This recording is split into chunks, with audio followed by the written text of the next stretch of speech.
আপনি বিশ্বাস করতে পারছেন না, আজ 6 মাস 9 দিন হয়ে গেল, একটা মানুষও জঙ্গি নাটকে ধরা পড়েনি।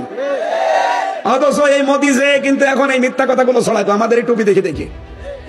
ডক্টর ইউনূস মাল একেবারে খাঁটি মাল। যেই দিন মোদি গেছে ট্রাম্পের কাছে, ওই দিন আন্তর্জাতিক মিডিয়াগুলো নিয়ে আয়না ঘরে গেছে, যে দৃশ্যগুলো সব ছবি তুলে আন্তর্জাতিক মিডিয়ায় প্রচার করেছে। এখন কি বলবি বল? মোদির কথা শুনবে এখন? তোর বাড়া ভাতে লবণ দিস, খা।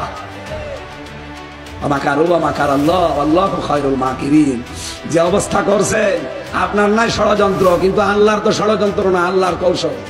আপনি যা করবেন একটাও হালে পানি নেবে না, সব আল্লাহ ফাঁস করে দেবে। কারণ এই দেশে এমন কিছু মানুষ তৈরি হয়ে গেছে যারা দেশটার জন্য অন্তত জীবন দিতেও পেছপা হবে না ইনশাআল্লাহ।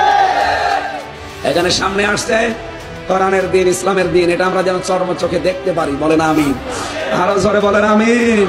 আপনি কি মনে করছেন ডক্টর ইউনূস বসে আছে? না, মোদি দাদা এখান থেকে গেছে ট্রাম্পের কাছে এই বাংলাদেশ সম্পর্কে কিছু মিথ্যা কথা বলবে। কারণ এই বিশ্বে 257টা রাষ্ট্রে সবচাইতে বেশি মিথ্যা কথা বলে ভারত। এটা আজকে প্রমাণ হয়ে গেছে, মাইক্রোসফট রিপোর্ট দিচ্ছে, খ্রিস্টানদের রিপোর্ট। তাম দুনিয়ায় সবচাইতে বেশি মিথ্যা কথা বলা হয় ভারতে। আর দাদা একেবারে গেছে ট্রাম্পের কাছে, সেই মিথ্যা কথাগুলো বলতো যে এই দেশে এখন জঙ্গি ভরে যাচ্ছে। এই যে জুমার নামাজ পড়ে আমরা বের হই, 500, 600, 1000 মানুষ টুপি মাথায় দাড়ি মুখে, কথা বলে না কেন? এই যে কোরআন শুনছেন বসে বসে হাজার হাজার মানুষ।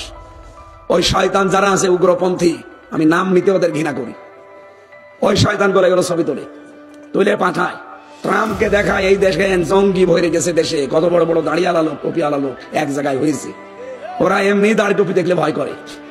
তখন এই দেশে জঙ্গি আছে, এই ধোয়া, মিথ্যা ধোয়া তুলে তখন আমাদের দেশটাকে দখল করার চেষ্টা করে। আপনি বলেন জঙ্গি যদি বাংলাদেশে থাকবে, আজ 6 মাস 9 দিন হয়ে গেল, একটা জঙ্গির নাটক পেয়েছেন? বলেন। কারণ জঙ্গির নাটক যিনি লিখবে সেই তো পালিয়েছে, যাদেরকে দিয়ে জঙ্গি নাটক সাজাবে সেই মনিরুল এই গোপালগঞ্জে, আর একজনের বাড়ি গোপালগঞ্জে, আসাদুজ্জামান কাউন্টার টেররিজমে। এই শয়তানগুলো আলেমদেরকে, ইসলামপন্থী মানুষদেরকে ধরতো, 1 মাস 1.5 মাস 2 মাস গুম করে রাখতো, চুল দাড়ি বড় বড় হয়ে যেত, বলতো এই যে জঙ্গি পেয়েছে। পুরা নাটক। এই 3 বছরে আমি বহু কিছু দেখেছি ওদের। আমার সাথে নিজেরা ওরা এই কথাগুলো বলতো যে এগুলো কিচ্ছু নেই, আমরাও জানি, কিন্তু আমাদের টিকে থাকা লাগবে এই মিথ্যার উপরে। বলেন নাউজুবিল্লাহ। ওরা ট্রেনিং নিয়ে আসতো দাদার কাছে, এই সাদা চামড়া এদের কাছে, এসে আলেমদেরকে জেলখানায় নিয়ে জঙ্গির নাম দিয়েছে আনসারুল্লাহ বাংলা টিমের প্রধান। কি ওইটা কি আমি জানি না। আমি জেলখানার ভেতরে একজনকে পেয়েছিলাম আল্লাহ দলের প্রধান, আব্দুল মতি, 17 বছর ছেলে।